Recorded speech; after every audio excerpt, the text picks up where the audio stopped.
If you have some extra time at home and want to brush up your beauty and makeup routine, here's a way to learn some new techniques. Professional makeup artist Morgan Merrill is here to show us how doing your makeup can actually be therapeutic. Thanks for joining us. Thank you so much for having me. So as a professional makeup artist, what does your normal workday look like? Oh my goodness. So it can definitely vary. During the week, I can see clients anything from engagement photos, baby photos, birthday parties, and then weddings is usually filled with, weekends are usually filled with weddings and birthday parties. So you stay pretty busy, and right now you're actually offering online classes. How does that work? You can relax and still have some fun with this, right? Yes. So my online classes are done via Zoom, and it's really fun. About 15 to 20 women join me online, and we walk through a complete makeup application. And what I like to do is break them down between eyes and then face. And so we do two separate classes where everything is broken down, and I literally show them kind of almost like a YouTube video, but I'm right there with them. So I'm watching them do the technique as we walk through it. I mean, can you teach this to anybody?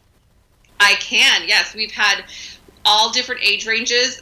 The youngest person I had was 16, and so far the oldest I've had is probably, we never divulged the age, but probably in their late 60s, early 70s. So everyone is welcome, whether you are a beginner or intermediate. I do have more of a basic application, so if you're a little bit more advanced, I am going to be coming up with some more specific classes, such as a smoky eye class, or highlighting and contouring is really popular as well. Okay, fun. So give us some tips.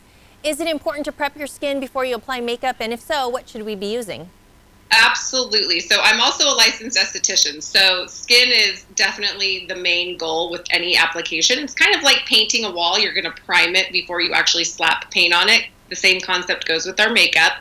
So for me, the key products that I really recommend to clients are three things: an exfoliation, a serum, and an SPF or moisturizer with SPF in it. Now, if you are going to be getting your photos taken, I don't recommend a moisturizer with SPF in it, just because sometimes that zinc in SPF can do a flashback.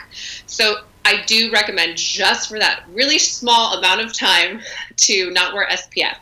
But for a regular basis, having an exfoliation, one I recommend to clients, this is an Image or Medic polish. So it's something that you can actually use every day. It has very gentle beads to exfoliate the skin gently. And this, again, you can use every day.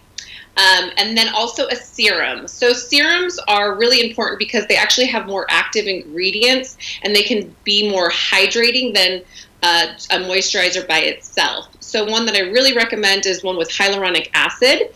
And Image has one. Another one I like is a brightening serum. So this will help to actually brighten the skin over time. It's nothing immediate.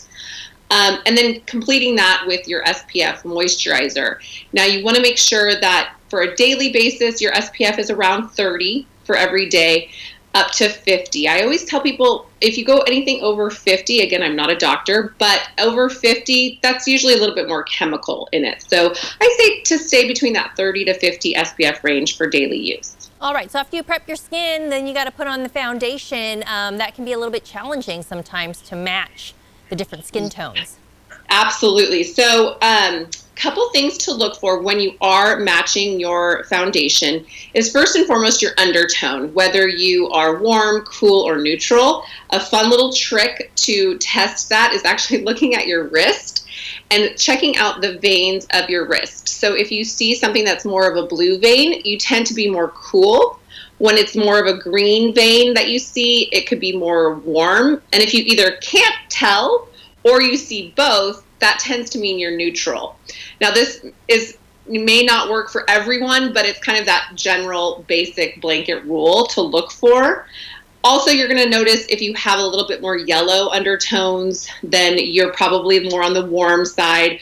Red is usually a little bit more cool, but you want to make sure that red's not just like you're flushed. I mean, we can all be a little red at times. So really wondering and noticing when you're red, why you're red, and where you're red. Gosh, Meryl, so many tips here just on foundation, but I know you can help our viewers and women or men learn all more about colors that make for their brows, for their blush. So where can our viewers find you on social media if they want to get more in-depth with the makeup tips that you offer? Yes, so I'm on Instagram at mmbeauty_Sacramento, and then my website is pretty easy. It's morganmerrillbeauty.com. All right, Morgan Merrill for all the makeup tips you need, and you can do it right from home. Thanks for joining us. Thank you so much for having me. This interview involves commercial content. The products and services featured appear as paid advertising.